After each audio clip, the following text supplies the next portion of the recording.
Hello again. This week, we're going to talk about a setting. Now, for the past couple of weeks, we've been talking about parts of a book and what the characters are. Now, friends, whenever we read a story for entertainment or a story that has a narrative the entire way through, meaning we follow characters through the story, there's also another part of the story that I want to draw your attention to. This part of the story is called the setting. So in the setting of a story, the setting describes when and where the story takes place.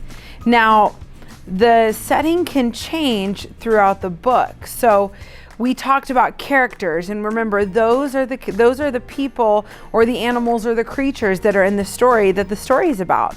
Well, the setting is the place that the story happens. So the book could start in one part of a setting and then it can move to a completely different setting. Let me show you some examples from my favorite books. In this story, Louise Loves Art, Louise starts to do her drawing in her bedroom. That's the setting. That's where this story is taking place. She's doing all of her drawing in her house, and so if we look at the photos or the pictures in the story, we can see she's hanging up art on her walls. She is still at her house. Those are her stairs. Oh, this is her fridge. This is one of the biggest parts. So this is her kitchen. So friends, the setting of this story, or the place that this story takes place, is her house. And in this story, Louise Loves Art, it only stays at her house. So Louise doesn't ever leave her house.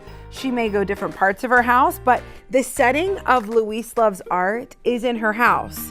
Let me show you another example. Now, this story is called The Art Lesson.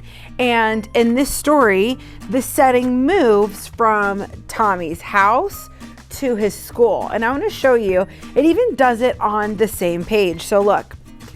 On this side, in this picture, Tommy has a birthday party at his house and he receives crayons and he's in his house. Look, the setting changes. Then he takes his crayons to school. So we can see that the setting is actually changing in the story. So the setting can change from story to story, and the setting remember, the setting is the place that the story happens. It's the time and the place. It's when and where the story takes place.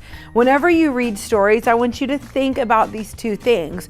Who are the characters in the story? We already talked about what characters were. They're the people, the animals, and the creatures that are in the story that the story is about. And I also want you to think about the setting of a story. Where is this story happening? Good readers think about this as they're reading or as they're listening to a story because it helps us make sense of what's going on in the story. If we can think about the characters in the story and we can think about the setting in a story, we are more likely to remember what's happening in the story, and we're more likely to put ourselves in the story. And how fun is it to put yourself in the story and really play the story out like a movie in your mind? Let's practice finding the setting as we continue to read different stories.